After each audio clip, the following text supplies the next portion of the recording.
देव दीपावली का पावन पर्व है। आज गुरु नानक देव जी का भी पवित्र प्रकाश पर्व है। देव दीपावली का पावन पर्व है। आज गुरु नानक देव जी का भी पवित्र प्रकाश पर्व है। मैं विश्व भर में सभी लोगों को और सभी देशवासियों को इस पावन पर्व पर हार्दिक बधाई देता हूं। ये भी बहुत सुखद है कि 1.5 साल के अंतराल के बाद करतारपुर साहिब कॉरिडोर अब फिर से खुल गया है। साथियों, गुरु नानक जी ने कहा है, बीच दुनिया सेवी कमाइए त दरगिही बेसन पाइए। यानी संसार में सेवा का मार्ग अपनाने से ही जीवन सफल होता है। हमारी सरकार इसी सेवा भावना के साथ देशवासियों का जीवन आसान बनाने में जुटी है। न जाने कितनी पीढ़ियां जिन सपनों को सच होते देखना चाहती थी, भारत आज उन सपनों को पूरा करने का भरपूर प्रयास कर रहा है। साथियों, अपने 5 दशक के सार्वजनिक जीवन में मैंने किसानों की परेशानियों को, उनकी चुनौतियों को बहुत करीब से देखा है, महसूस किया है। इसलिए जब देश ने मुझे 2014 में प्रधानमंत्री के रूप में सेवा का अवसर दिया, तो हमने कृषि विकास, किसान कल्याण को सर्वोच्च प्राथमिकता दी। साथियों, इस सच्चाई से बहुत लोग अनजान है कि देश के 100 में से 80 किसान छोटे किसान हैं। उनके पास 2 हेक्टेयर से भी कम जमीन है। आप कल्पना कर सकते हैं, इन छोटे किसानों की संख्या 10 करोड़ से भी ज्यादा है। उनकी पूरी जिंदगी का आधार यही छोटी सी जमीन का टुकड़ा है। यही उनकी जिंदगी होती है। और इस छोटी सी जमीन के सहारे ही वो अपना और अपने परिवार का गुजारा करते हैं। पीढ़ी दर पीढ़ी परिवारों में होने वाला बंटवारा इस जमीन को और छोटा कर रहा है। इसलिए देश के छोटे किसानों की चुनौतियों को दूर करने के लिए हमने बीज, बीमा, बाजार और बचत, इन सभी पर चौतरफा काम किया। सरकार ने अच्छी क्वालिटी के बीज के साथ ही किसानों को neem coated urea, soil health card, micro irrigation जैसी सुविधाओं से भी जोड़ा। हमने 22 करोड़ सॉइल हेल्थ कार्ड किसानों को दिए और इस वैज्ञानिक अभियान के कारण एग्रीकल्चर प्रोडक्शन भी बढ़ा। साथियों, हमने फसल बीमा योजना को अधिक प्रभावी बनाया। उसके दायरे में ज्यादा किसानों को लाए। आपदा के समय ज्यादा से ज्यादा किसानों को आसानी से मुआवजा मिल सके, इसके लिए भी पुराने नियम बदले। इस वजह से बीते 4 साल में 1 लाख करोड़ रुपए से अधिक का मुआवजा हमारे किसान भाई बहनों को मिला है। हम छोटे किसानों और खेत में काम करने वाले श्रमिकों तक बीमा और पेंशन की सुविधाओं को भी ले आए। छोटे किसानों की जरूरतों को पूरा करने के लिए सीधे उनके बैंक खातों में 1,62,000 करोड़ रुपए ट्रांसफर किए, सीधे उनके खाते में। साथियों, किसानों को उनकी मेहनत के बदले उपज की सही कीमत मिले, इसके लिए भी अनेक कदम उठाए गए। देश ने अपने रूरल मार्केट इंफ्रास्ट्रक्चर को मजबूत किया। हमने एमएसपी तो बढ़ाई ही, साथ ही साथ रिकॉर्ड सरकारी खरीद केंद्र भी बनाए। हमारी सरकार द्वारा की गई उपज की खरीद ने पिछले कई दशकों के रिकॉर्ड तोड़ दिए हैं।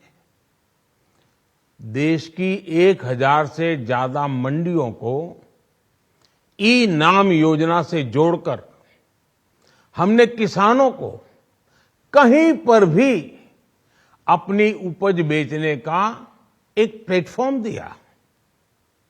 और इसके साथ ही देश भर की कृषि मंडियों के आधुनिकीकरण पर भी हमने करोड़ों रुपए खर्च किए। साथियों, आज केंद्र सरकार का कृषि बजट पहले के मुकाबले 5 गुना बढ़ गया है। हर वर्ष 1.25 लाख करोड़ रुपए से अधिक कृषि पर खर्च किए जा रहे हैं।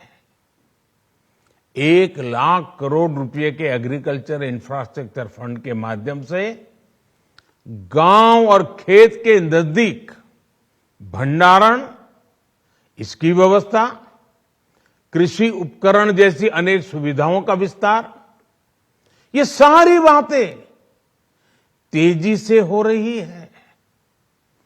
छोटे किसानों की ताकत बढ़ाने के लिए 10,000 एफपीओ किसान उत्पादक संगठन बनाने का अभियान भी जारी है। इस पर भी करीब 7,000 करोड़ रुपए खर्च किए जा रहे हैं।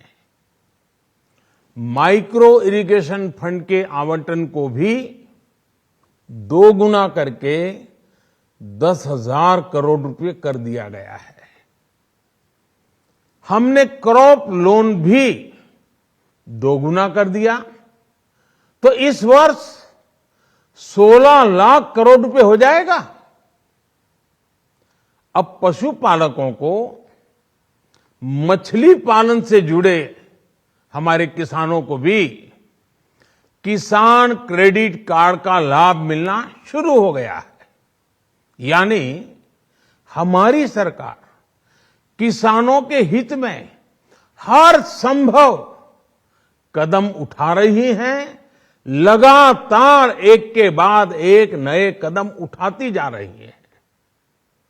किसानों की आर्थिक स्थिति सुधरे, उनकी सामाजिक स्थिति मजबूत हो, इसके लिए पूरी ईमानदारी से काम कर रही है। साथियों, किसानों की स्थिति को सुधारने की इसी महाअभियान में देश में 3 कृषि कानून लाए गए थे। मकसद ये था कि देश के किसानों को, खासकर छोटे किसानों को और ताकत मिले, उन्हें अपनी उपज की सही कीमत और उपज बेचने के लिए ज्यादा से ज्यादा विकल्प मिले। बरसों से ये मांग देश के किसान, देश के कृषि विशेषज्ञ, देश के कृषि अर्थशास्त्री, देश के किसान संगठन लगातार कर रहे थे। पहले भी कई सरकारों ने इस पर मंथन भी किया था। इस बार भी संसद में चर्चा हुई, मंथन हुआ और ये कानून लाए गए।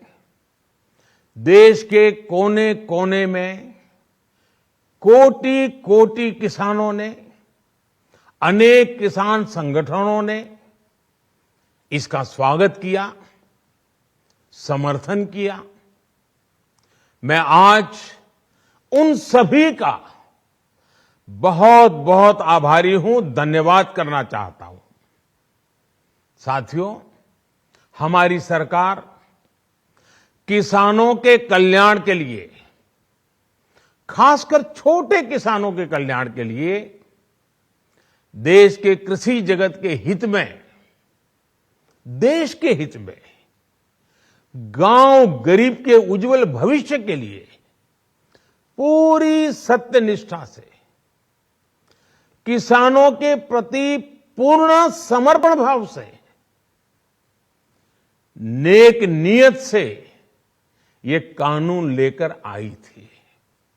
लेकिन इतनी पवित्र बात, पूर्ण रूप से शुद्ध किसानों के हित की बात, हम अपने प्रयासों के बावजूद कुछ किसानों को समझा नहीं पाए। भले ही किसानों का एक वर्ग ही विरोध कर रहा था, लेकिन फिर भी ये हमारे लिए महत्वपूर्ण था। कृषि अर्थशास्त्रियों ने, वैज्ञानिकों ने, प्रगतिशील किसानों ने भी उन्हें कृषि कानूनों के महत्व को समझाने का भरपूर प्रयास भी किया। हम पूरी विनम्रता से, खुले मन से उन्हें समझाते रहे। अनेक माध्यमों से व्यक्तिगत और सामूहिक बातचीत भी लगातार होती रही। हमने किसानों की बातों को, उनके तर्क को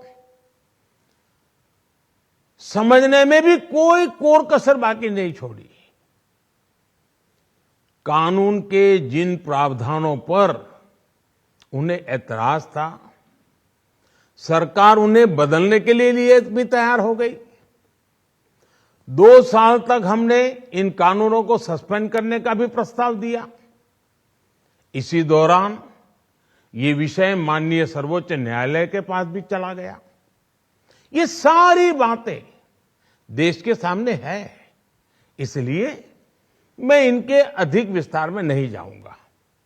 साथियों, मैं आज देशवासियों से क्षमा मांगते हुए सच्चे मन से और पवित्र हृदय से कहना चाहता हूं कि शायद हमारी तपस्या में ही कोई कमी रही होगी, जिसके कारण दिए के प्रकाश जैसा सत्य कुछ किसान भाइयों को हम समझा नहीं पाए। आज गुरु नानक देव जी का पवित्र प्रकाश पर्व है। ये समय किसी को भी दोष देने का नहीं है। आज मैं आपको, पूरे देश को ये बताने आया हूं कि हमने 3 कृषि कानूनों को वापस लेने का, रिपील करने का निर्णय लिया है।